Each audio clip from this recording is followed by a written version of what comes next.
Suns Geek, y'all. Minute 30 until we go live. You've been waiting for this all day, haven't you? Smash the like button, y'all.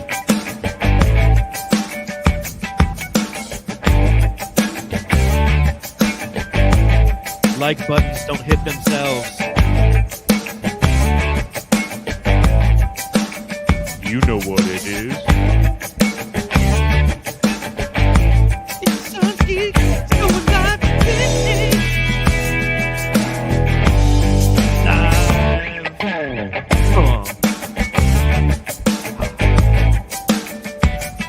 What up, Suns Geek?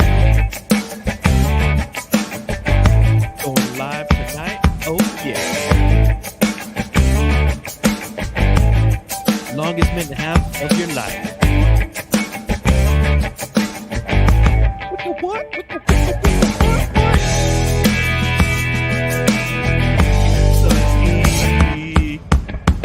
Going live with Suns Geek. His name is Brandon. Going live with Suns Geek. What's he gonna say? Going live with the Suns Geek. Sorry, I can't say.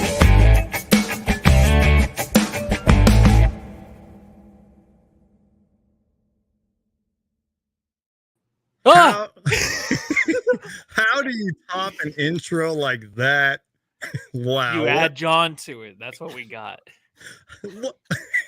I can't. Why did you not mute him? He was just going and it was just too good and whatever. All right, y'all. We got a very special show. If you can't already tell, they don't even need an introduction, but we got to do this right. We're going to try to properly introduce them. I am with the Suns Jam Session podcast, the OGs of the Suns post-game show.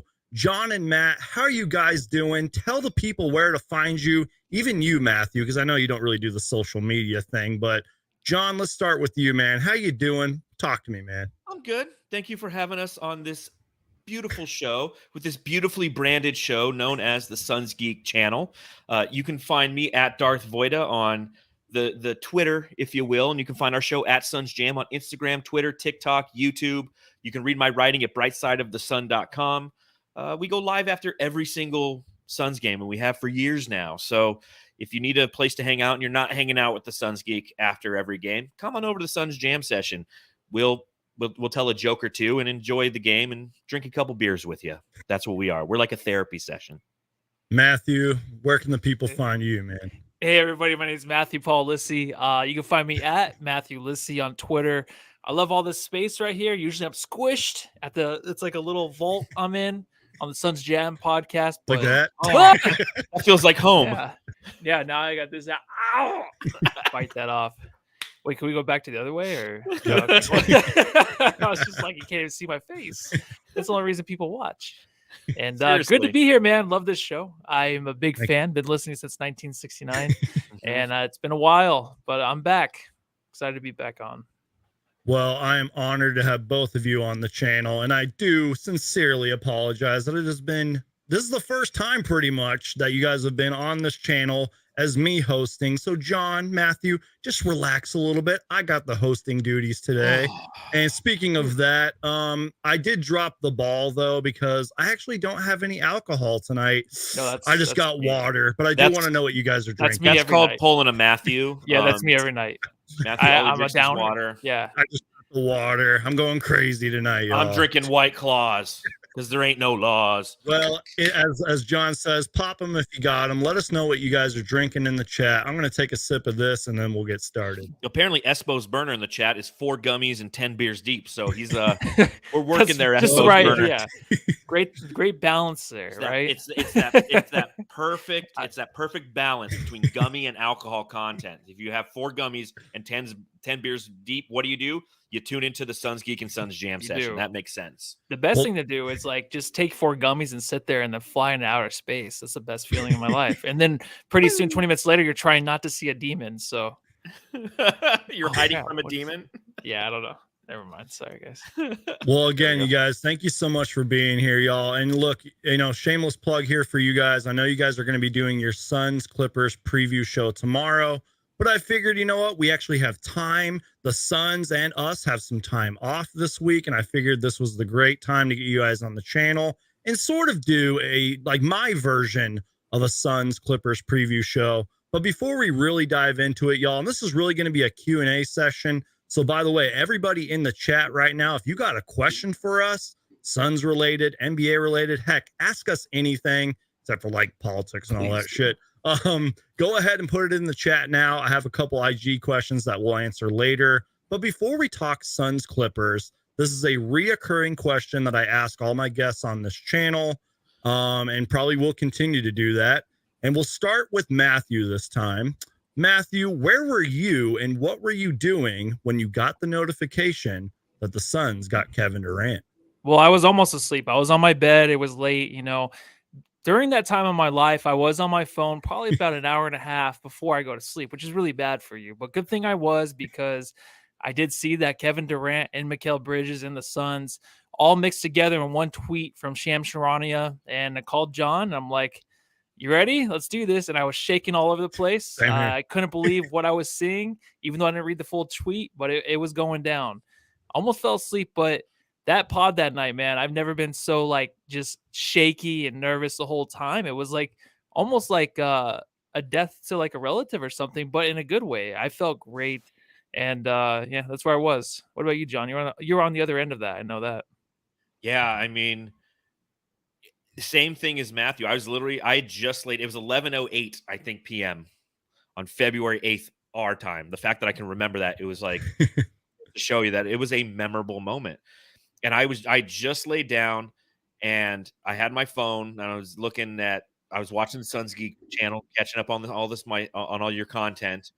And the notification came and it just said, Phoenix Suns have acquired Kevin Durant. I didn't read, just like Matthew, I didn't read the whole tweet. Same here. I literally and called Matthew. And we both are like, holy shit. And then we're like, we got to go live right now. And I come running out.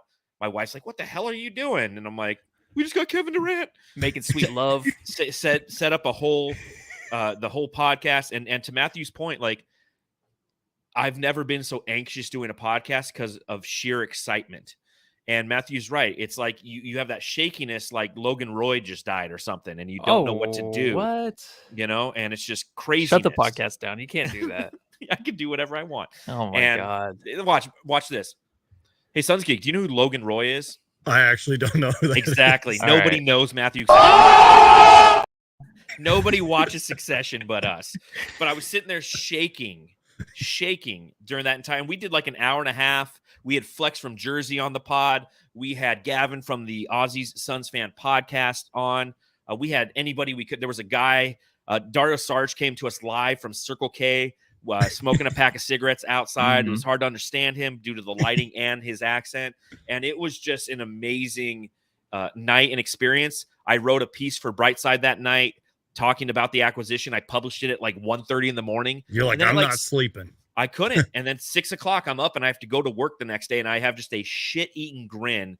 And there's one guy at my work, and no one at my work watches basketball or gives two shits until the playoffs. They're all everyone at work, by the way. I wonder if it's this way with you, Brandon. Everyone at work right now is coming up and be like, hey, so the playoffs, they're like, hey, so what are your thoughts on the Suns? Like, oh, now you care. Yeah. Yep. I go live after every fucking game. Now you give a shit. Yep. But of course, that's okay. We want the bandwagoners. But somebody knew at work that Kevin Durant had been traded. He's like, what do you think? I'm like, Kevin fucking Durant, dude. Kevin fucking Durant. Kevin Durant. That's what it's all about. Well, that's the show, everybody. Thanks for watching. Appreciate you guys being Thanks, but no, I do like asking that question to all the reoccurring guests, first time guests, which again, we need to do this more often, you guys. I got to get you on the channel. It's been forever. But let's really let's really dive into the meat, if you will, of this show. And dive into that meat. Now, these two questions kind of go together, but they're sort of different. We kind of went over this during the rundown, but I want to ask you guys, and we'll start with you, John. Who is the Phoenix Suns' biggest X factors in your personal opinion for the series? Is it a DeAndre Ayton? Is it a Kogi? Torrey Craig, maybe? Who is the biggest X factor in your opinion? Against the Clippers and against any team that we play in the postseason, it's DeAndre Ayton. Yep. You think about the expectations that we had of DeAndre Ayton this season, and they were lofty. And they've been lofty for the 5 years that he's played for the Phoenix Suns. And now that there is that buffer around him, the bubble wrap, if you will, around him, that is Kevin Durant, Devin Booker, and Chris Paul, the expectations kind of fall for him, right? We know, for those of you who watch our podcast with regularity or listen to it, and again, if you're listening to this podcast, hope you like the different format. It's not all me talking. It's great. It's not me hosting. It's fantastic. But now that Kevin Durant, Devin Booker, and Chris Paul are there, like, Matthew, you can fortify this. DeAndre Ayton is a moot point. He used to be like the top topic of conversation every podcast. And now it's like, oh shit, 40 minutes in, we're like, and let's talk about DA's performance. Now, that being said, any series we play against, his defensive prowess, his ability not to be played off the court and be targeted on defense is going to be vital for the success of the Suns. Because there's a lot of different teams that's going to be their weaknesses. And that's what happens in playoff series is you find the weakest link and you attack. And from a defensive standpoint, it's not DeAndre Ayton. If he can put together typical DA numbers, 17 and 10, 17 and 12, this team's going to be very, very hard to beat because everybody else is going to contribute in some way, shape, or form. The guys on the bench could be an X factor, sure. But for me, it's DeAndre Ayton. What about you, Matthew? You know what? I was going to choose DA, and I thought about it for, since the beginning of the season. He was the guy to win us a championship. Charles Barkley said midseason when he was failing, but then had the awesome couple weeks after that it's on DA for the Suns to win a chip. And it really was. Now that we have KD, he's still a big piece, right? The biggest thing for him is just be ready. Be ready for the ball. Be in good position. Help your teammates out to, just make sure that they can find you because there's going to be a lot of opportunity for him. But I think it's actually Devin Booker. And the reason I'm choosing him is because the same thing with kind of like Jason Tatum too, where last year Jason Tatum kind of disappeared a little bit. The Celtics lost. Now it's like you hear Kendrick Perkins talking about like he's the guy that has the biggest weight on his shoulder to win a championship this year, which is kind of a stretch. I'm going to choose Booker just because I know how good he can be, but he still needs to go to another level for this team to win. That next level is just basically closing teams out, being the guy that can score 40 and the guy that people are going to forget about. I mean, going into the series, he's the other guy where you're like, well, who's going to cover Booker, right? Because Kawhi, maybe it's Kawhi, but he's probably going to be on Durant. So then Booker has to be that guy just to close these games out and to make sure that he plays to his ultimate best level, which we've seen before. And 2 years ago in the playoffs, we have. Last year, it was okay. The whole team, of course, fell apart. But I just think that next level he gets to is what's going to really carry us to a championship. I'm counting on that. I think DA will do his business. It won't be anything fantastic. I think we'll have some good defensive games, good rebounding games. But Booker's just got to be there every game. He'll have an off game maybe once a series, but even next series, to close this team out in 5, he has to just step it up. So to your point, Matthew, you're saying because of the Kevin Durant gravity, Devin Booker's going to have the opportunity. And what you're saying, the reason he's the X factor is because he has to take advantage of that opportunity, right? He does, and people forget. I think, he's always been the guy that's just overlooked. And I think people forget. And of course, teams going into the series are going to be like, yeah, we got to make sure we cover this guy, Devin Booker. But I'm just saying, like, anybody going into the game, they're going to think Kevin Durant. Anybody watching the game, Kevin Durant. But the Booker is going to be the guy that has to come out and be like, remember me, and just win each game. And win each series for us. What I love about your guys' answers are 2 of the big 4. And 2 of those players are getting, 2 of the big 4. Your guys' answers are getting paid billions of dollars. And I'm not even joking. And that's why I like your guys' answers, because you're holding them both accountable. And that's another reason why I wanted to ask you guys this question. Because let's be real, that's what James Jones, Monty Williams, etc. themselves, they should be holding themselves accountable. And those should be our 2 biggest X factors. I don't really know if I had an answer to this one. You guys know me; I'm pretty bad at picking just one single player. But We you know, we so- saw know you. you. We saw you in the chat on our Jammy Awards last night. We're like, all I right, was Yeah. all over the who, place. who wins this award? You're like 6 guys. I almost walked out. I couldn't Yeah. even finish the stream. John had to like hold me back in the private chat and be like, "It's all right, I'm Matt." like, dude, it's I'm like, okay. this guy shows up one more time with multiple names. I'm out. Yeah. We can't. Well, the show will not go on. You guys are gonna hate my answer for the biggest factor and for the Landry follow-up Shamet. question. Yeah, Landry Shamet. Dario Can we doesn't just even stop play talking for about us that guy? anymore, but Dario Sarge is our biggest X factor. But no, Jay seriously, Crowder, man. guys.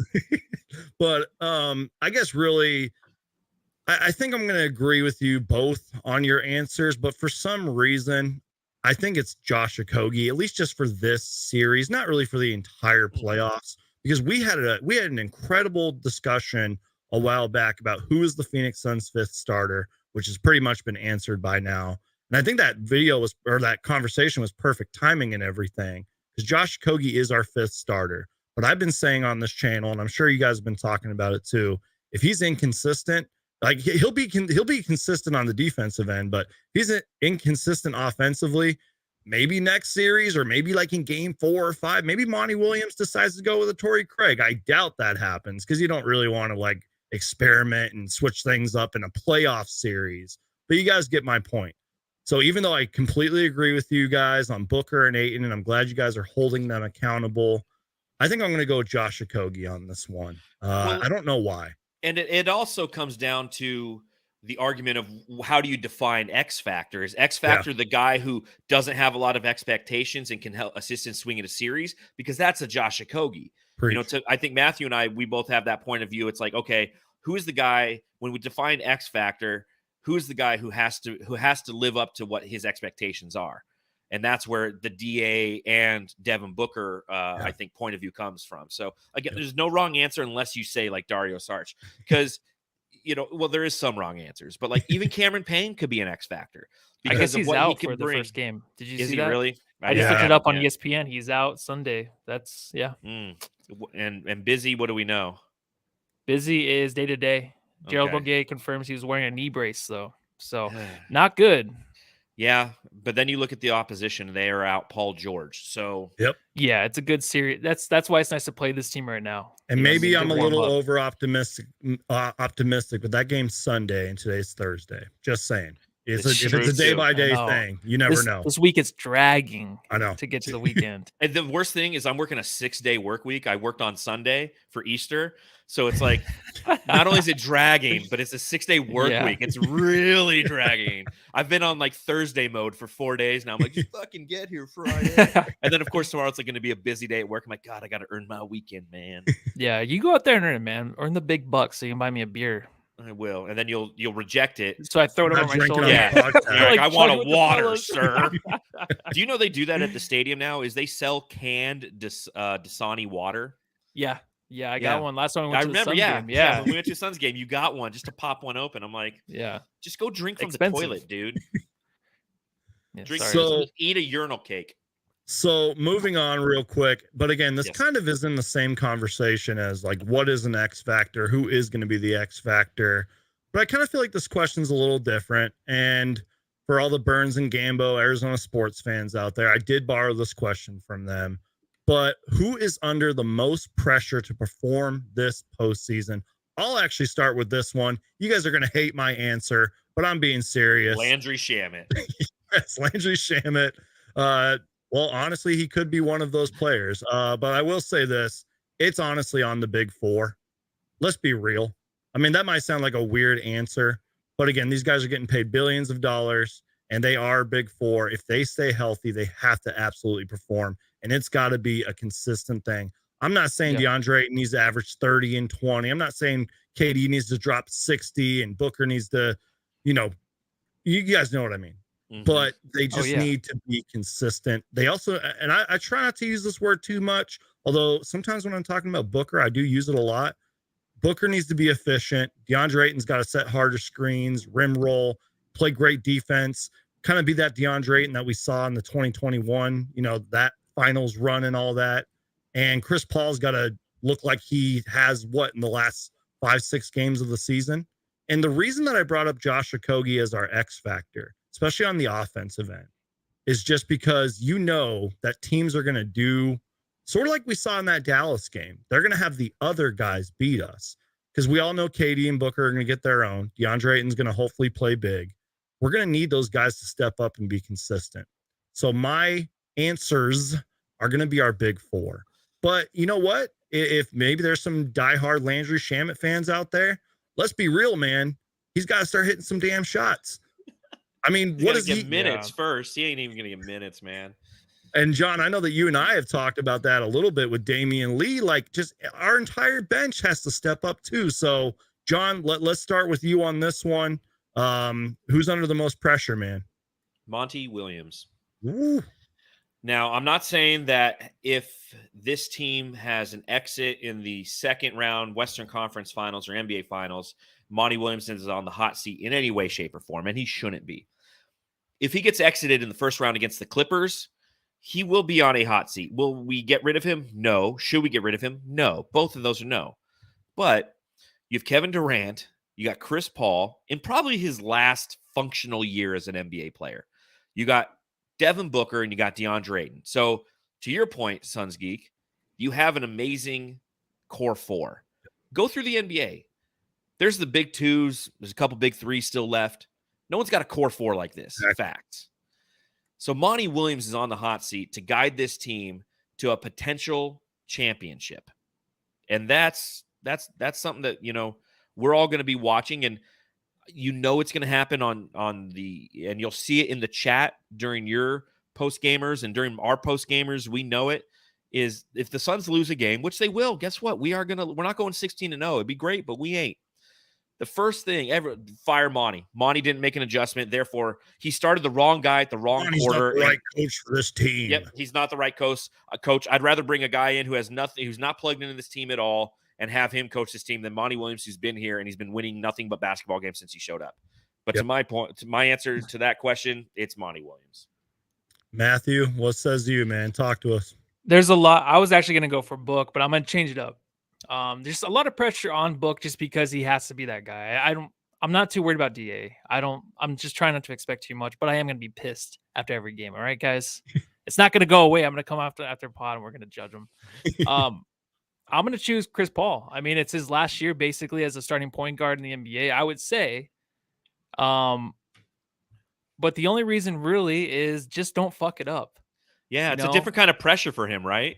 It is. Like, this is your last shot, dude. Don't fuck it up. Yeah, he's had to adjust to a lot. He has a different kind of game where you're just relying on facilitating for him just standing there and moving the offense as best he can, not getting to the rim or doing anything special. Making the big threes because he's going to get those open threes, right? Making those, but just don't mess it up. Don't make the mistake at the end of games that are going to cost us in game 5, game 6, and just sway the series. So I just think that, I mean, it's his last real year as a starter. And I think that's just big in his mind. It's a lot of pressure. He did say last year, this is just basketball. So maybe he's more relaxed, but I think out of all the guys, because they're going to be here next year. Chris Paul, we don't know what he's going to be next year. We might have Fred VanVleet here, or else Lillard. Who knows? You know what I mean? It's probably going to be Kyrie. So if Chris Paul wants to do it, this might be his last chance to really get one that matters, that he can contribute to. I don't really know where I'm going with this, but I've sort of been a Chris Paul defender because you brought it up, Matthew. He has had to adjust to a lot this season, and he's even talked about it. I think he said something along the lines of like, I can still shoot. I just haven't been able to get the ball. He said something like that. And we saw late in the season that he still can shoot. And I think he's kind of had some underrated performances, even if it is like a 10 point, 16 assist game, or just him contributing offensively. And I think I've talked to both of you on your shows about this. Just he sometimes has those quiet games, but he's still being a leader out there. He's pretty much our quarterback out there. And I think I'm fine with that. But as you guys have both mentioned, especially Matthew, with your point, like, don't mess it up. Like, we're going to need that consistency. We're going to need you to hit big shots, be a great leader out there, etc. So I think those were both great answers, including my multiple answer, which is, that's just what I do. So par for the course. So real quick, you guys, just to keep you guys updated, we are live at the Suns Jam Session podcast finally making an appearance, a long overdue appearance on this channel. Their links are down below in the description. Go subscribe to them. I'm doing my best to keep an eye out on the chat. We're going to be answering some questions later. Even if it's not a Suns or an NBA question, make sure to ask us. But we are going to move on here. And this, I don't really know why I thought of this question, but I'm going to ask you guys anyways. What are you most looking forward to in the first round? What says you, Matthew? I think just them coming out and playing the Yeah. way they played the last 2 games or the 2 games before the last game, where you just saw in 6 or 8 minutes between those games where they were just dominant, big, taking over the game when they wanted to, grabbing the boards, hitting big shots, just running away with the lead. Of course, the competition was it was subpar, but that was all season long. But the way that they played in those situations, just to take over games, and then we're going to see the playoffs. And I talked about, Devin Booker having to step up. That's going to be scary to watch.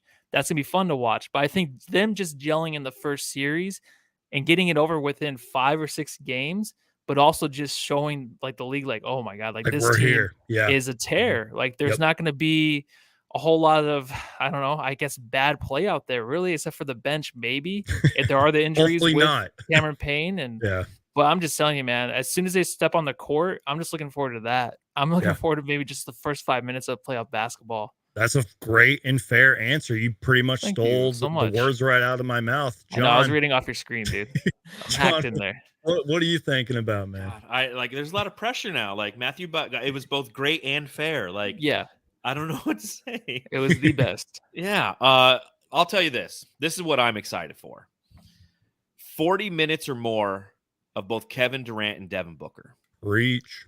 That's what I'm excited for. I mentioned it a little bit on our podcast last night, but one of the things I realized now that we've entered the postseason is from a betting standpoint, there's a lot more opportunity because you always make these bets every game. You'll sit in there, it's a Tuesday night, and you're like, you know what?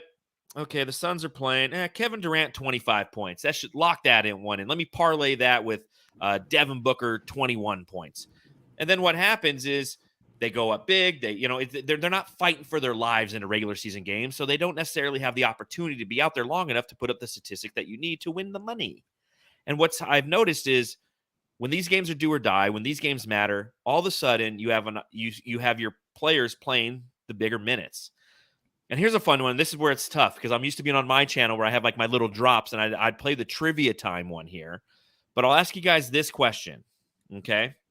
How many times this season have we seen Devin Booker play 40 minutes or more? Now, granted, he played 53 games this season. How many times did he play 40 minutes or more? 10. 15. 9. Oof. Kevin Durant, as a member of the Phoenix Suns, how many times in his 8 games played did we see him play 40 minutes or more? Twice. I'm going to go 2. Twice is correct. So all season. High five. Yeah, look at you guys. Yeah, that wasn't bad. You guys watch the Suns. But again, now that we're entering the postseason, we're going to get 40 plus minutes of Devin Booker and Kevin Durant. That's what I'm excited for. That's going to be fun. No, I love your guys' answers. And I just think that, it's obviously hard to win in this league. And players step it up a notch or two, especially the greats of this game in the playoffs. And I think that's what the Phoenix Suns are going to do. And I don't want to take anything away from the Clippers. They're definitely Kawhi. He's been there, done that, etc. They're gonna be tough to beat. But the Phoenix Suns, kind of like how you guys both were talking about, they're gonna show people, hey, we're here. And especially like Matthew was talking about, the first quarter. I'm going to be glued to the screen. It's going to be incredible. I want to see what their energy looks like. Yeah. I hope they get those nerves out early. I'm just so excited for game 1. I love those answers. Before I forget, I apologize. So they took the playoff picture in the sunburst, and I saw a rumor that said that you can't wear the sunburst in the playoffs. They should be wearing the sunburst, right? Or was that just a team photo for the season? It's a team photo for the playoffs, and what they did is they mimicked the 92-93 team. Looked good. Who wore their sunburst jerseys with black pants. Yeah. That'd be so they can't wear the sunburst in the playoffs? I heard that they can't wear the throwback stuff. Where's Suns Uni Tracker when we need him? Yeah, confirm that, Jamsters and Suns Geekonians. Please. Yeah, let us because I mean, know. we've worn the city editions to death in the playoffs the last two seasons. Like, we got to get some sunbursts in the playoffs, man. Yeah, our city edition are the ones that no one likes, though. So yeah, that we're all over. Love what they stand for. Over the teal, right? Like, on to the next season. Sorry, I didn't mean to interrupt. That's when I saw that picture. It's just heartbreaking because if we're not wearing those, I'm just gotta wear those. I'm upset. Did KD have a fresh cut? He looked good. Ooh, KD looking good for the playoffs. He looked good, man. Yeah. Yeah. You know, while we're at it, that was actually one of the Instagram questions from my guy Sakes, who does some great jersey designs. I'm not even Who's kidding. The sexiest player? Well, no, he had asked, how fresh is KD's cut? I don't know if you guys can see that, but he said, how fresh is KD's cut? So I'm glad you guys talked about that. Yeah. Fresh. Really fresh. Like, super fresh. Like, fresher than something that's not fresh. Yeah, cooler than the other side of the pillow. Cooler than a CPAP machine.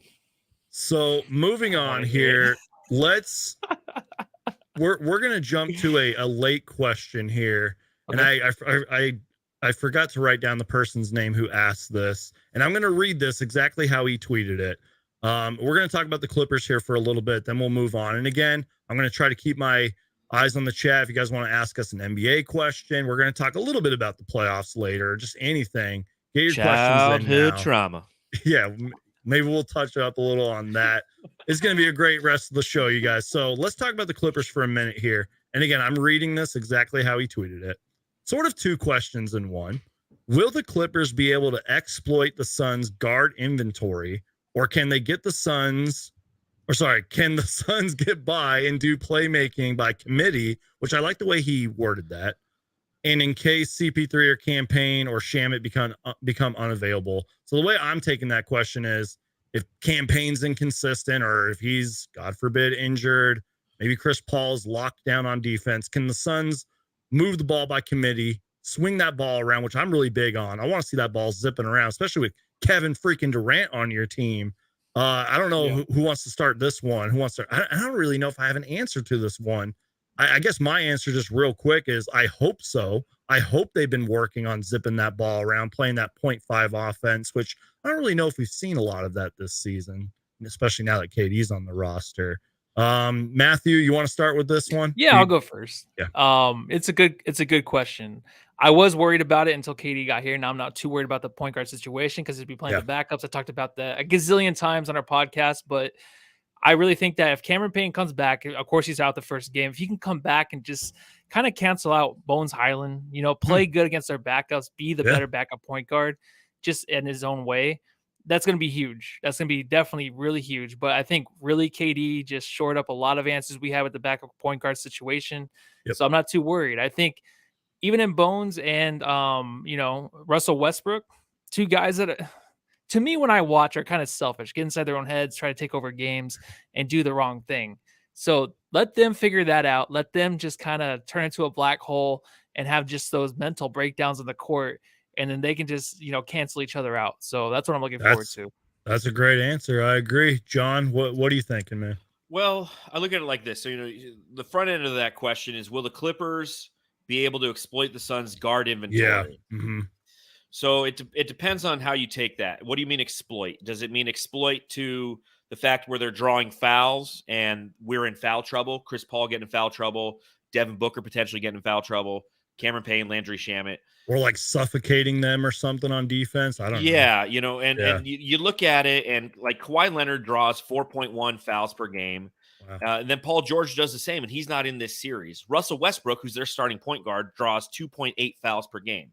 And that's something that is not as prevalent as it once used to be with Russell Westbrook. So prime Russell Westbrook, yeah. Yeah, it's like, he used to do it all the time. Mm-hmm. And, and so does the playmaking by committee work? Yes. And Matthew's correct. With Kevin Durant here, with the team having the ability to have multiple players bring the ball up the court consistently.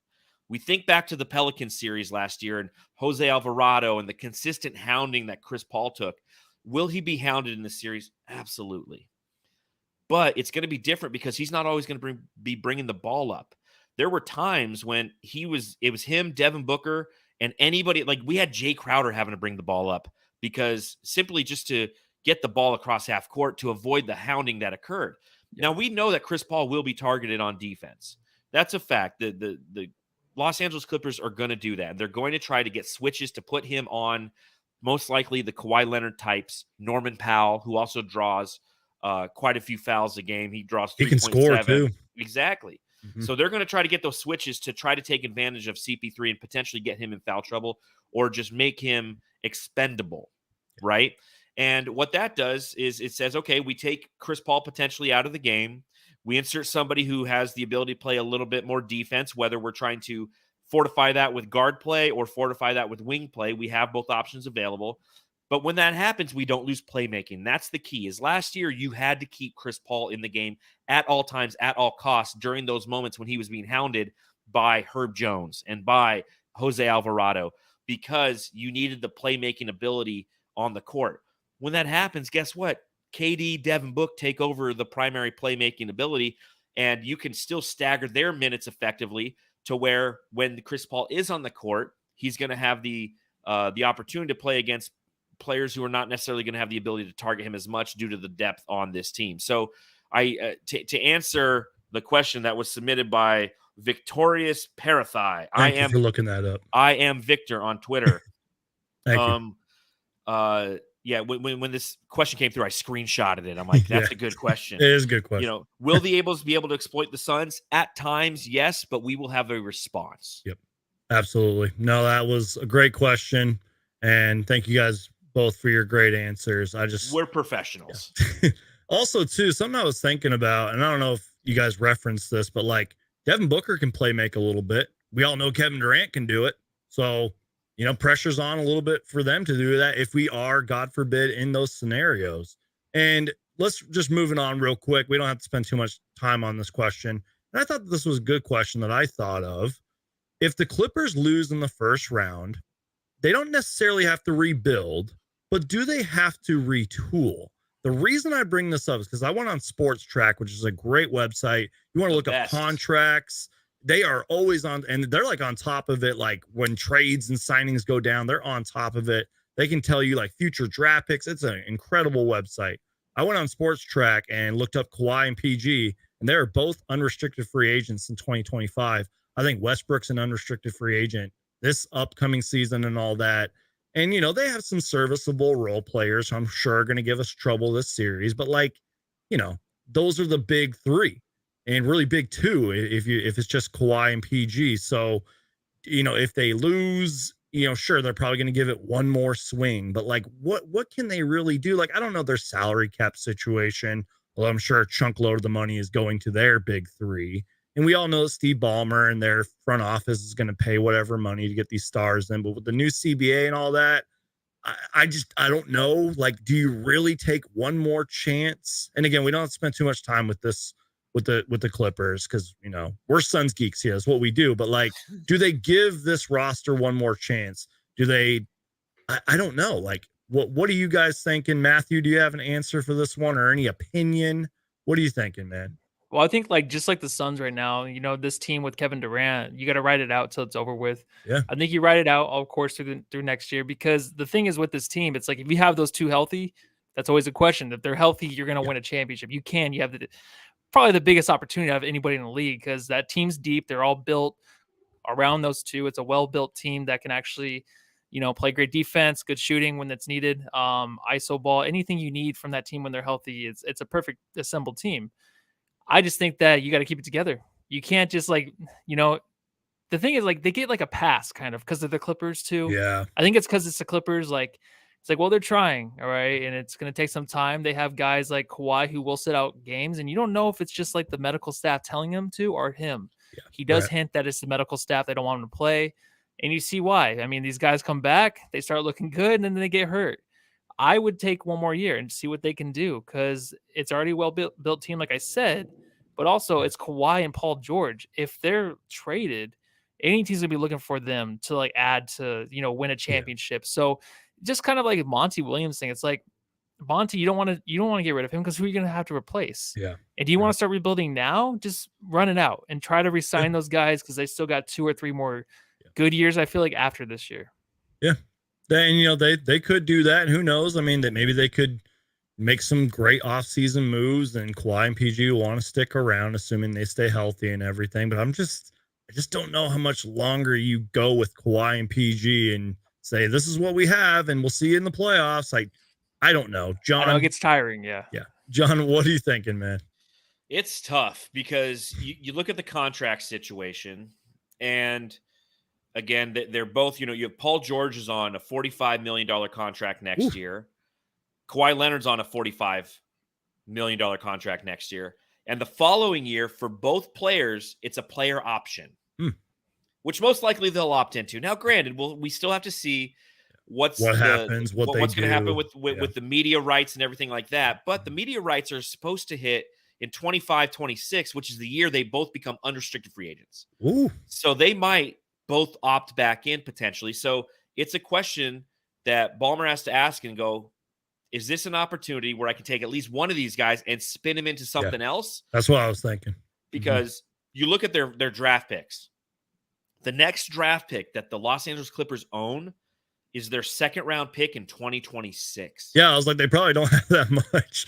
Both of they have a 2 first round draft picks this year, but OKC owns the rights to one of them, and Houston owns the rights to another one. So they're pretty much getting them. Memphis has their second round pick this year. Next year, OKC owns the rights to one of them. The following year, it's a pick swap. They traded for Paul George and Kawhi Leonard, and you don't get Kawhi Leonard without Paul George. So they sold everything.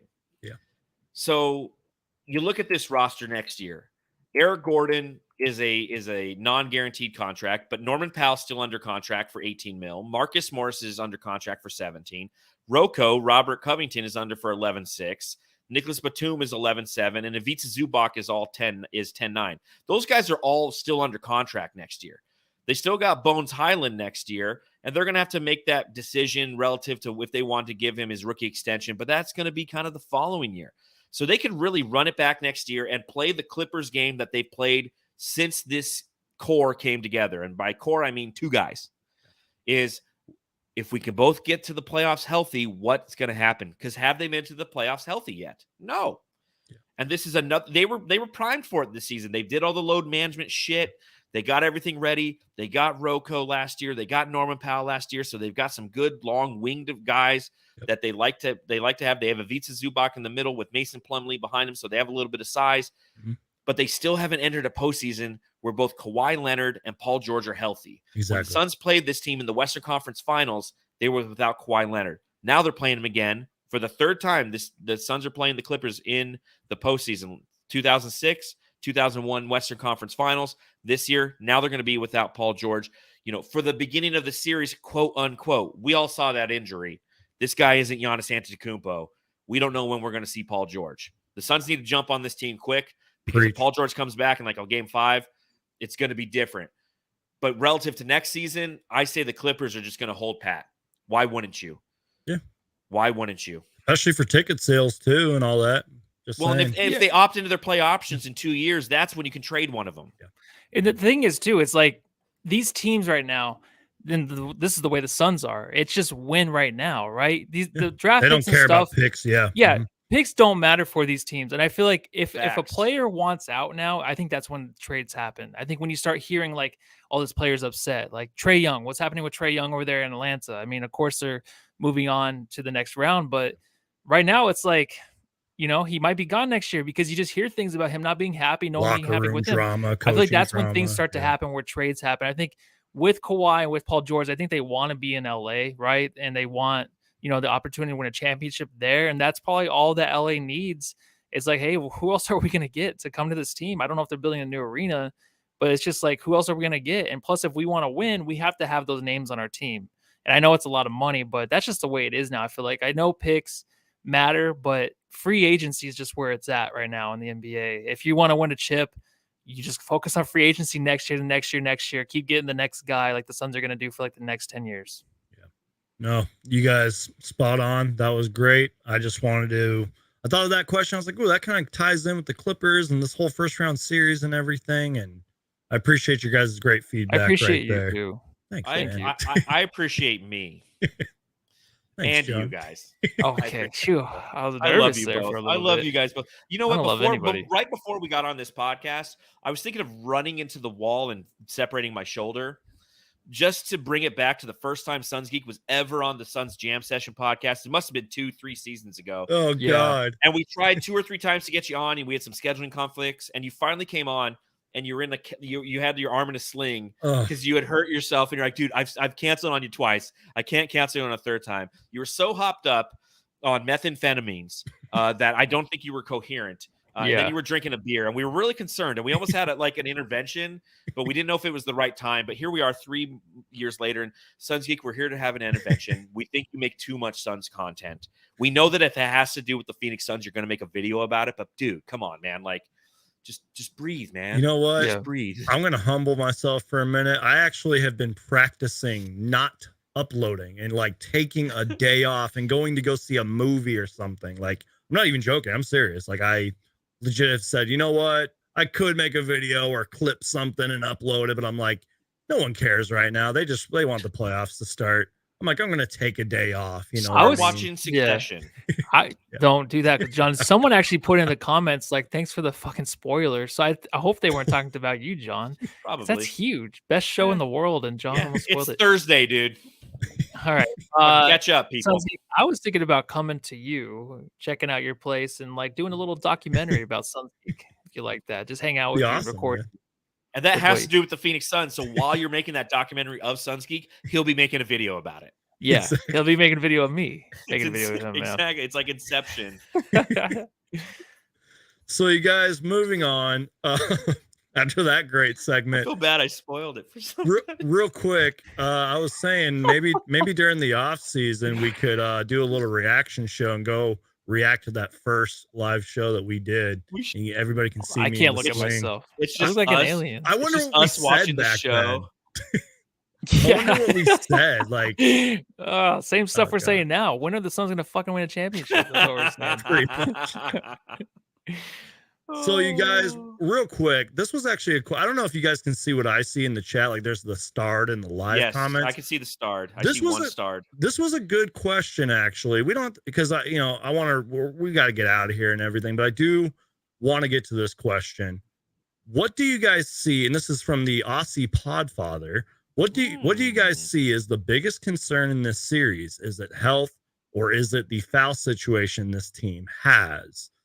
I'm going to start with this one, and maybe I sound paranoid, maybe I sound a little crazy or something. It's got to be the health. The players can figure out the fouls and the refs trying to rig the game so that the Lakers can make the finals and everything. You know what I mean? But it's like, it's got to be health, because without that, then nothing else really matters. We have to stay healthy. God forbid. Heck, I'll even say give us 90% health, which we are pretty much at right now with campaign status and busy up in the air and everything. Just let us freaking be healthy. Let the NBA be somewhat healthy this year. That way we can have the best available players playing at their best. And that way the fans can be like, oh, well, this player was out and that's why we didn't win and blah, blah, blah. And like, you guys know what I mean? Just give us good health. What are your guys' biggest concerns though? John, you want to start? Sure. Let's go with no, I completely agree with you on the health thing. I think that's everybody's biggest fear. I mean, that's what the Clippers fans are literally talking about right now. And that's is the fair. sheer fact that they're without Paul George, and it sucks. And it's like, fuck, here we are. We're the Clippers. We've made one Western Conference Finals in 53 years of being a franchise. 53 years of being a franchise. I think they've been to the playoffs like 13 times, and 9 of them have occurred in the last like 10 years. Yep. So it's just like, that's something that you can't control. I'll talk about what you can control. 3-point perimeter defense. I think that's something that I'm really going to watch when we play against the Clippers. Thank you for saying that. You look at the Phoenix Suns, and they're a team that gives up the 3rd most 3-point attempts in the league. Now, granted, it's a 35.7% clip that they give it up at, which is 11th in the league. But the Los Angeles Clippers are a team that really like the 3. They have the 3rd best 3-point shooting in the league. And we all know what 3-point shooting means, especially in the playoffs, especially when our team is giving it up on the road, right? Because that's what gets the crowd behind them. That's what gets them back in the games. Eddie Johnson reminds us every time the Suns are down by 15 points, he tells us, well, with the modern 3-point shot, no one's ever out of it. Yeah, we know, Eddie. It's like, I don't know if you guys used to watch Dimeback games, but Mark Grace used to always explain why the center fielder was the best athlete on the team. Because he can run the farthest. He has to cover the most ground. I'm like, thanks for that astute insight for the 55th time, Mark Grace. And Eddie says the same thing about the 3-point shot, but it's valid when you play a team like this. Now, granted, they take 33.4 3-pointers a game, but they make 38.1% as a team. Now, granted, you have Paul George out, and he's a 37.1% 3-point shooter, but you have a lot of really good 3-point shooters on this team. Kawhi Leonard, 41.6% from beyond the arc. Eric Gordon's a 42.3% shooter since he joined the team. Norman Powell, Rocco, both at 39.7%. Terrence Mann is no longer he's still on the team, right? Yeah. 38.9%. I just thinking that because I was just watching OKC, and they have traded. And they've traded players and a bunch of people. Bones Highland's been at 35%. So this is a team that's going to be chucking threes regardless. And we're a team that allows the opposition to shoot a lot of them. So we really got to watch that 3-point perimeter defense. We know what that's like. We played against the Mavericks last year. They were a team that wasn't a great 3-point shooting team, but they shot a lot of volume. They got hot. They beat us. Yep. And, pointing out the obvious here, but yeah, I mean, we got Kevin Durant, but we lost Mikal Bridges, Jay Crowder, Cam Johnson. But we gained Josh Okogie. Josh Okogie. But I agree with you. That's one of my biggest criticisms of the Suns team really all season is, damn it, we cannot guard a 3 to save our life. Seriously. Not saying that any of us 3 could do it any better, but damn, these are professionals. These guys get paid millions of dollars. And Monty Williams, I know he's been on them. And sometimes even he takes the blame for better or worse, saying that I didn't have my guys ready and 3-point defense and closing out on threes. But Matthew, what says you, man? What's your biggest concern? What are you thinking, man? Well, yeah, Monty does that for fouls too, where the Suns are just horrific getting the foul line, but he's just still yelling at the refs. It's like, okay, well, these guys can't draw a foul. They did a little bit better towards the end of the season there after Monty kind of lit up the refs. For me, in a series like this, if you have Paul George, the foul situation would be huge. I think if you were playing the Warriors, that's something that really scared me, where the Warriors, they can get things to go their way. And it scares me to have the refs kind of just control the game when you're playing a team like the Warriors, because they get their way most of the time. They really do. The Clippers, though, I'm not fearful of that. I'm not. Like I said, if Paul George is there, maybe that's something to worry about. But right now, I'm just thinking about health, obviously, and not too much, though. I'm not too worried. I think we'll be okay health-wise, but of course, you can't tell the future. Fingers crossed. But the health thing kind of leads into just them gelling and getting, good ball, good minutes together before the next series if they do win. But I don't know. It's weird. I think a lot of people are picking the Suns to win in 6, but I'm just thinking I'm not too worried about a whole lot. I wasn't too worried about the Mavericks series either. So please don't do that again. Yeah. Fingers crossed, man. I'm praying for good health, and I hope we don't run into a repeat of even the Pelicans series. We struggled in that series, man. That was tough. That was when we realized we needed Kevin Durant. Mm-hmm. Yes. Yeah. Yep. And that's why I brought up, I was like, players, like I said this earlier, players are going to play a whole different notch, a whole different level, but the Suns got to play at a different level as well. And with Kevin Durant, Booker, Paul, etc., I feel like the Phoenix Suns can do that. I'm super excited for this series. And, it's not going to be easy. And as John pointed out earlier, the Suns will lose a game. It's going to happen, but they got to bounce back. They have to make those adjustments. I just pray that we stay healthy. And that's honestly, and then, really going back to what John was saying with closing out, playing better defense, guarding the 3 better. That's a huge concern. Also, John, I've been a critic about this rebounding. Rebounding is very important. And I know that, the stats say otherwise, but that's my biggest gripe. I sound very repetitive at this point with the rebounding, but damn it, rebound the damn ball. There's nothing wrong with that, because it's the most frustrating thing, especially in the postseason, when you allow, especially offensive rebounds. Matthew knows because he's watched many a game with me, and it's probably my favorite phrase to say during basketball games is, get the damn ball. Get the damn ball. Damn ball. After the opposition misses, or even after your own team misses, you have to go and try to rebound the ball. And that is one of my concerns with this team is and by this team I mean the Clippers, is they have some size on the interior. You know, they got Ivica Zubac and they got Mason Plumlee right behind them. Yep. And if Bismack isn't healthy from a rebounding standpoint, Mason Plumlee is going to be a key character in this series because he can score and he can force his way around on the interior because he can rebound the ball. Now, that being said, this team in the Clippers, not a great rebounding team. They're 17th in the league. They're 19th in offensive rebounding. You think back to when we played the Pelicans last year. They were a top rebounding team and offensive rebounding team. And that's what made that series so frustrating is there were elongated possessions for the opposition that kept them in the game.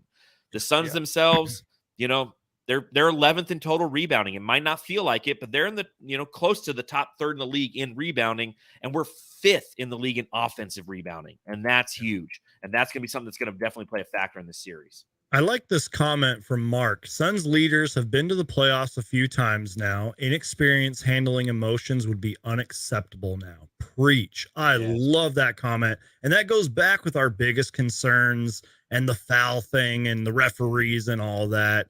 And, you know, Monty Williams has talked about it. Devin Booker's talked about it. They have to be in control. Let's be real. We've all played basketball and stuff, and we've played sports and all that. Emotion and adrenaline and all that takes over. You do kind of lose your head sometimes. But I like the way that Mark worded it. Like, it should be unacceptable now, especially everything we dealt with during the regular season and that terrible Lakers game where Austin Reeves got to the free throw line like a billion times. And, you know, breathing on a player is a foul. Like, they got to get that under control. Most of the Suns have been there, done that, especially Kevin Durant. Booker's been in the finals, Ayton and all them. Yeah, I love that comment. I feel like that really ties in well with what we've been talking about here. Booker's been a lot better. He's been, well, he had that game where he kind of cost us, him and Chris Paul, the double technical when everybody was out. I mean, I forget who we're playing, of course. But ever since that game, he's kind of leveled off. And I think that's because Monty told him, like, hey, I'll take care of the refs. Just focus on your game. Because he's the one guy that when he gets in his head with the refs and the fouls, bad. It takes a turn for the worse sometimes, and it costs us a game sometimes. Same thing with DeAndre Ayton too. Like, you guys have heard me say it, like, quit complaining to the refs and get back on defense, man. You guys know he struggles with that. Puts his arms up in the air, starts walking back and all that. You know, they gotta. Put him in check, Kevin Durant. Tell DeAndre Ayton get back on defense. You know what I mean? So you guys, we're going to keep going here for a little bit. I know that you guys probably want to enjoy the rest of your night. John, I'm sure you want to go watch Succession or whatever. Nope, I'm all caught up. Can't watch it anymore. Can't. No, it's just getting good again. I mean, it's good every time. Watch Succession, people. Watch that show. It's freaking amazing. It's on season 4 right now. We're all waiting anxiously for episode 4. Well, you guys go check that out. But we're going to continue to go on here because I got a few more questions. And I've been keeping my eye on the chat. There are a few good questions in here. Shout out to John, who's been saying lots of nice things. Suns Geek always motivated. Appreciate everybody that's in the chat. We're almost at the hour mark, and I'm live with the Suns Jam Session podcast on both channels, on Suns Geek and the Suns Jam Session podcast. So you guys know what to do. Check out the description link down below. Follow us on all of our socials. Subscribe. If you're listening to the Suns Jam Session podcast, leave a 5-star review. You guys know what to do and all that good stuff. So we're going to move on here, you guys. This is sort of the Q&A section. I had a few backup questions and everything. We're going to start with this one here. What other series are you guys going to be watching? I mean, I wrote down a few that I'm going to be definitely keeping my eye on. Former Phoenix Suns, Cam Johnson and Mikal Bridges over, at the Brooklyn Nets, the Nets Sixers. I'm kind of plugged in a little bit with the Sixers because I'm friends with a lot of Sixers content creators, and that's going to be an incredible series. But maybe Kings Warriors, that low key could be a 7-game series. I'm hyped for that. It's going to be an offensive juggernaut of a series. The Cavs Knicks, I could see that going 7 games. Let's start with Matthew. What series are you going to be watching whenever you have the free time and, the Suns obviously aren't on? Well, all these series are awesome. I think top to bottom, they're going to be great. Maybe whoever the Bulls are playing might suck, but Bulls Heat or no, is that the play-in game? I don't know. No, I was actually thinking we don't know yet. We don't even know if the Bulls will make it yet. Yeah. So whoops, I didn't spoil it. That's okay though. Honestly, I'm surprised they won. I'm legit surprised they won. No, okay. So my favorite series is give this team some respect, and it's the Kings. The Kings are the Suns 2 years ago. Preach. They come into a series against the Warriors, who just now everyone's there. They have defenders that are back. It's I was talking to my friend today, Gary Payton Jr. Oh my God, That's your friend? Yeah. Your friend is Gary Payton Jr. Talking to my so friend about cool. Gary Payton. Yeah. Oh. Yeah. Talking about one day, man, we'll be best buds. I hope, because I love his defense. He has great D. I think he's one of the best defenders in the league. Him and Wiggins together, when they're back on the court, that team is going to be ridiculous to watch. But who knows, man? Because they're both injury. Or Gary Payton is injury prone, so he might not even last the whole series. But I'm going for the Kings, dude. Like, I want them to win. I want them to sweep this team. I want them to just come out and blow them out, which probably won't happen. But I'm taking the Kings in that series. I'll be rooting for them just like the Suns. And it has a lot to do with just me wanting the Kings to move on to the next round. You know, there's a lot of hate for the Warriors. I don't like them too much. There's not too much of a rivalry between the Suns and the Warriors, except for in the regular season. There's not been any long series yet, but I would love to see that this year. But just the Kings need that respect. And I'm going to be rooting for them. And also, yeah, of course, the Nets. That'll be the second one. But I'm going to be watching every series, I feel like. Yeah, I'm going to do my best to watch as many games possible, especially on Saturday, because I believe those games start super early and it's going to go late into the night. So, John, I got to ask, what series are you going to be watching? I know you're a busy guy, but what are you going to be watching? Well, man? if I'm going to, probably Succession. It's a really good series. No. I set myself up for Ted that Lasso. Ted Lasso's really good. I'm still not caught up on any of the Mandalorian stuff, so I'll be watching those series. But if you're talking I got to basketball, get caught up on season 3.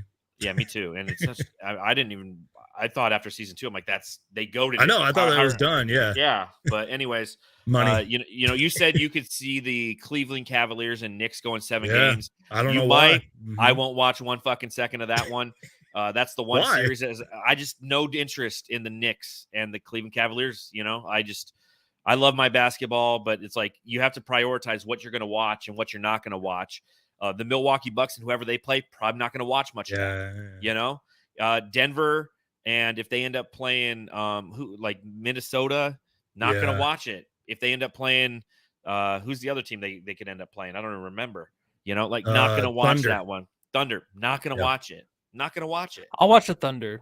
Maybe the Thunder. I love SGA. SGA, Yeah. and then the way Giddey played last game, like that's going to be a fun duo to watch if Giddey can play that way again. But those, and John Nelson in the chat, Cavaliers are underrated. Yep. Completely agree. But I have no desire to watch them play the Knicks. Like they make it to the next round, boom, I'm locked in. I love Evan Mobley. I love that team. I'm not a big Donovan Mitchell fan just because of he played for Utah forever and he was kind of the anti-Booker guy.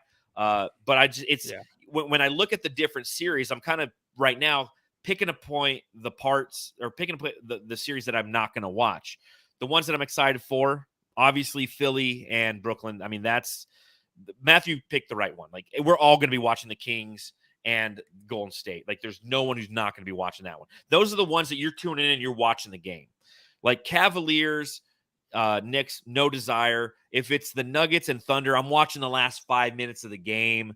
If it's the 76ers in Brooklyn, I'm watching that. I'm watching the shit out of that. I'm the Boston series. Who's Boston playing again? They are playing the. I have it right here. I'm sorry. Seed. The Hawks. Yeah, that's right. I just made all the graphics for tomorrow's podcast. So again, if you're joining us tomorrow, we'll be live on the Suns Jam Session channel as we do our playoff preview and we break down all of these series. But no desire to see the Hawks. Hawks are bleh. The fact that they won against the Heat, like had that been the Heat versus the Celtics, I'm right there. Yeah. But I'm not watching that one. But top 2 that aren't Phoenix Suns related, you guys both said it. I mean, it's number 1 is Golden State versus Sacramento, and number 2 is Philly, Brooklyn. Like those are both great series. We forgot about the Lakers and Grizzlies. How fun because that's no one gives a shit. But that's going to be funny. That's just a funny series because I'm going to keep my eye on that series. It's going to be bad basketball. Gonna watch? No, it's going to be fun. It's like who's hurt, who's saying some shit. Like is Shannon Sharp going to be there? Like it's just it's a lot. I think that's a perfect matchup. Like I think if the Suns that's the one. But the thing about that one's going to be shoved down our throats so much. Yeah, that's like I'm going to watch it. Yeah, for that reason. I don't know. Like that's one of those series. Like you give it like 3 games, and based on where they're at in 3 games, I don't like LeBron. I know, but I love watching LeBron, even though he almost fucked up that game. And I'm surprised if I wish after in that game, like the team just walked to the whole team just walked into the tunnel when LeBron was fucking that game up and trying to throw it away There's in the like, last fuck 2 minutes. Yeah, I just Excuse my language. based off of where that series is at is where I'll kind of tune in. But that's gonna be the number one series everyone talks about. Yeah. And it's gonna be a series. Grizzlies will win that series, by the way. Oh yeah. Oh yeah. We'll do our playoff 5 games predictions max. tomorrow on ours. But like, yeah, I just started listening off. Yeah. I'll make sure to watch your guys' show tomorrow and leave you Yeah, guys but listen, like Suns 500 Geek, Make sure you answers. comment right. Yeah. If Don't we do sit it there and be again. like, all right, so who do we think is going to win the Philly series? And you're in the Knuckle chat sandwich. and you're like, Philly could win it in 7, but they also could win it in 6. That's gonna be and my answer. potentially 5, and Brooklyn could Yeah. win it in 6. Like, Suns Geek, fucking commit. Gonna block me from the chat and block me from watching you guys. So real quick, you guys, moving on, and guys, get your questions in the chat now. I'll do my best to answer them. Maybe we'll do like a speed round thing. Someone sent this in from IG, so I do want to answer. He also asked it in the chat, and maybe I missed the post game press conference after this. We don't have to spend too much time on this This is question. great, by the way. This is from what I think it is. This is from Big Will Rico. I hope I read that right. I'm just gonna put it on the screen. I don't know if y'all can see that. But he said, do the Pels blow this sheet up after shade thrown at Zion? Suns that in shade 16 was amazing. I missed what they said, but I do know Zion looks healthy and missed like a whole bunch of games. So what happened, and Matthew, correct me if I'm wrong, but Zion was cleared to play, but essentially said he didn't want to play because he didn't want to mess with the team chemistry. Am I right on that, Matthew? Yes. Okay. So in the post game, CJ McCollum talked about, hey, listen, I probably should have got surgery. I chose not to. I wanted to be on the team or on the court with my team. Brandon Ingram came in after him and pretty much said the same thing. Like, listen, none of us are 100%, but we have to be out there with our team on the court. They both made it a point to talk about not being healthy, but being on the team with the court. That's nothing but shade at Zion. Yep. It's one thing if it's an offhanded comment by one player, but when both players are utilizing the same verbiage, and it's right after the news is like, Zion could have played, but like, I don't know, guys. You know, Yep. It's just like, he looked pretty damn healthy to me. I pulled a hamstring in January, and now it's April, and I still haven't been back. So will they blow it up? We don't know. There's a lot of mechanisms at play there, but it's very clear that things aren't right in New Orleans internally because they're pissed off because Zion's a big fat baby. Matthew, Los Suns that say Zion's mentally weak. That's a thing. We talked about it last podcast where it is. Ben Simmons, he's affected by it just drastically where he can't come back and play like he was because mentally he's broken, dude. And it's the way the world is now. And I hate to be that guy, but it is. It's like if you go out there and you fail and you get called out and you're the talk of the social media town or whatever for about a couple weeks about how badly you performed in a playoff series or you're injured and you can't come back, you look fat and all this stuff. It affects these guys a lot. And I don't know if he's looking for a new situation somewhere else to see maybe that will help because right now if he comes back, but that's the thing is like when he comes back, like he's so fucking dominant. Like, I don't know what he'd be so insecure about. Is he scared to get hurt again? But you can't be because you have to play sooner or later. To me, when I see that interview, which is one of the weirdest interviews I've ever seen, the weirdest answers, I'm just like, he kind of just looks like he wants out. He looks like he has his family, kind of like what Kawhi does with his uncle, where his uncle just helps him get to wherever he wants to go. They keep it quiet. Looks like the same thing.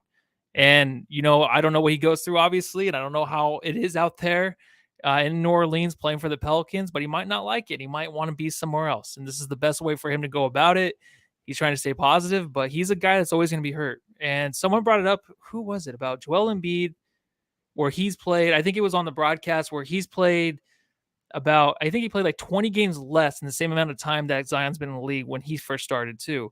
So, I mean, there is hope for this guy to actually have a good career, but I think it's going to be somewhere else. That's the only thing I could take from that. Yeah, so that extension though, man. I mean, I know the contracts don't matter, but like he hasn't even started the extension. I know, but when they want out, it's like KD, baby. Clippers get the Clippers get. I know that we said we weren't going to spend too much time on this question, but someone responded to me earlier because I asked like last night. I was like, "What do the Pelicans do this offseason?" I was just trying to engage with some people, but I like this person's answer, and I'm going to share my screen real quick. I don't know if y'all can see that. I can zoom in a little. I like the way that he worded this. He said they need to have a serious talk with Zion. If they do see him drop 20 pounds in 2 months, they got to be looking, or if they do, I don't know if he meant to say don't see, but they got to be looking to move on from him. They have a good squad already, which I do agree with. But having your best player sitting on the bench most of the season is a waste of money and ruins the morale. I got the answer. What's the answer? Have you ever watched 600-Pound Life? Yeah. They need Doctor Now. They need Doctor Now to go to Zion and be like, you could have lost 30 pounds this month. And then that's the answer. Just get Doctor Now in the locker room and have him lose some weight, and they'll be good. Maybe I'm like an optimistic basketball fan here, and I just think, like, yeah, Zion probably does need to lose the weight. And the mental thing, that's a whole different conversation for another time, because we've seen it with Ben Simmons, yada, yada, yada. But I'll just say this. They do have a good squad. And Willie Green, despite the ups and downs of this season, is a really good coach. We saw that in the first round of last series. And even when he was with the Suns, he won us a couple of games. David Griffin, I think, is a very good GM, in my personal opinion. And they got the fan base. They got the ticket sales, especially with Zion and Ingram and etc. Maybe they might need to make a few tweaks here and there, but the Zion thing does need to be addressed soon. It's just every time I see him, he looks damn healthy. Yeah, So they're contenders. I don't know. They're contenders with they're them. contenders. I don't understand it. And I've said it multiple times, like statistically, when he's out there, they're better and he's better. So I don't know. So, but we're going to move on here. And again, get your guys' questions in right now. If you guys want, we can go for like another 30 minutes if you guys are down. I don't want to keep you guys too long. My wife's waiting to do our taxes, so I hear you. Okay. I can do maybe we should go longer 5 than minutes. John. You want to do one more question, or Yeah, we can do one or two. Let's do one more question, because I did kind of want to get to this one. And again, you guys are going to hate me because I'm not going to have a solid answer. But if you guys could add one player from Suns history to this roster in their prime, who would it be and why? I'm going to start with this one, y'all, just to really bug you guys.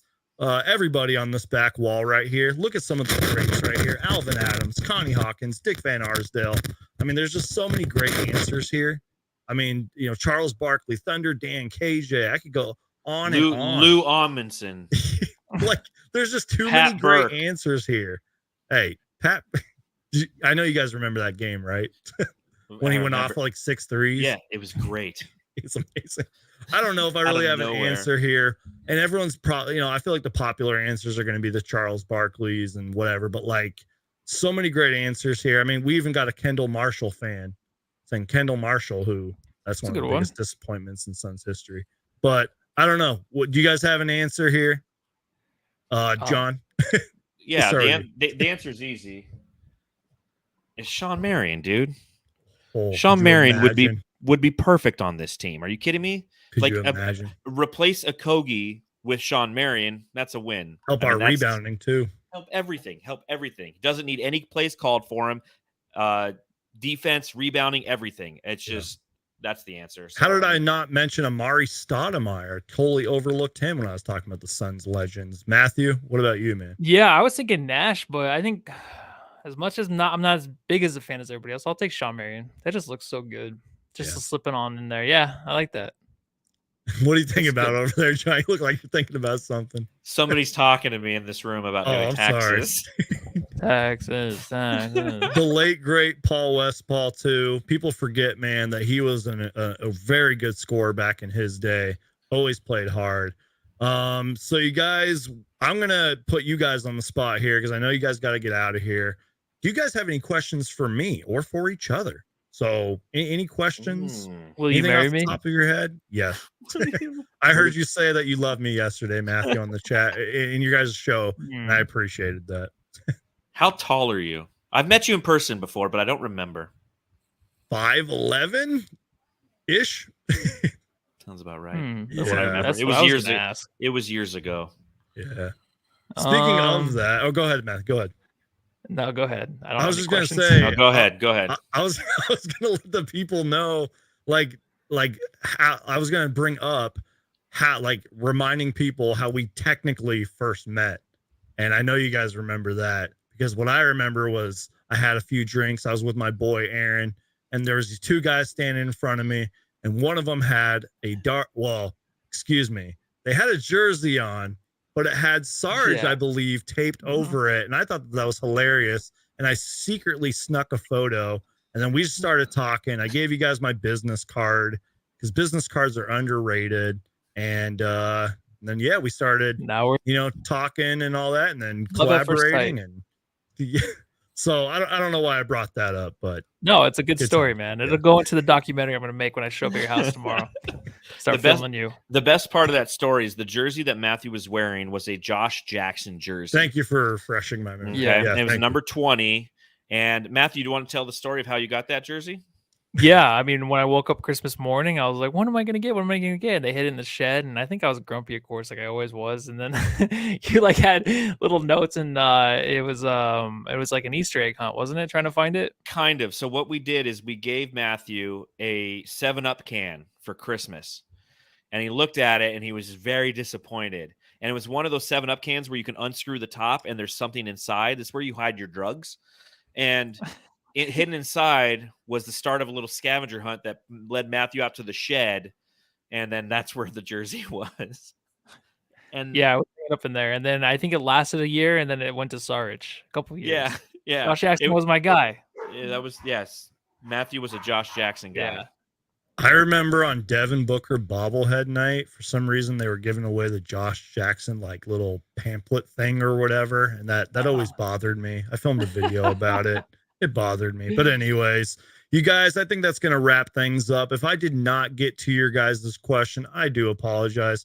We'll probably be doing something like this when we advance to the second round. You know what I mean? And definitely all off season, because I got so many shows playing with multiple different people during the off season. It's going to be nuts. No short, no, it's going to be crazy. Suns content all over the place. And speaking of Suns content, you guys do incredible work over there, and something's going on with John over there. But I just had a package arrive from Amazon. Nice. Just thought I'd share that. The dogs were going crazy. You know how that goes, Suns Geek. So to wrap because my dogs were doing it earlier. That's why I kept going on mute. But to wrap everything up, you guys, first off, thank you both so much for being here. I hope I didn't take up too much of your guys' time. It was an excellent show. Thank you guys for being yourselves and giving great insight and answers. We definitely got to do this again sometime. So even though the people already know who you are, just plug yourself for the new viewers. Maybe there's some Clippers fans watching us for the first time. Just let the people know where to find you, man. Let's start. I'm at Matthew Lissy. My name is Matthew Paul Lissy. I work at my address is. I need that social security number too. Come on and hang out. Leave the door open. And of course, you can follow me at Darth Voida on Twitter. You can read my writing at brightsideofthesun.com, and you can follow our podcast on Instagram, Twitter, and TikTok at Suns Jam. We are live after every single Phoenix Suns game. We'll be live tomorrow when we do our 2023 playoff preview, and then we'll see you Sunday evening after the Suns beat the Los Angeles Clippers in Game 1 of the first round. It was an incredible show, you guys. All the links are down below in the description. Make sure to subscribe, follow us. Thank you guys so much for watching. My name is Brandon, a.k.a. Suns Geek, and if it has to deal with the Phoenix Suns, I'm going to make a video about it. Thank you guys so much for watching. Thank you to everybody who was live in the chat. You guys are all amazing. Jam session with Suns Geek is the best. Don't forget about it. Also, real quick, you guys, before we get out of here, even if you're not subscribed, the best way to support us is just to keep watching, just to keep listening. I say that after every show, and I really mean it. And real quick, John, because I heard you when you were doing your live show, Suns fans, if you're going to games this playoffs, be humble. Don't be a dick. Don't be flashing money and punching people and all that stuff. Just be humble. Be good fans of basketball. And like Al McCoy said, love the game. Respect the game. On that note, I'm out of here. Enjoy this little outro that I made in like 5 minutes, but I think it's pretty damn cool. Make sure to subscribe. Thank you guys so much for watching. And as always, go Suns. Peace. That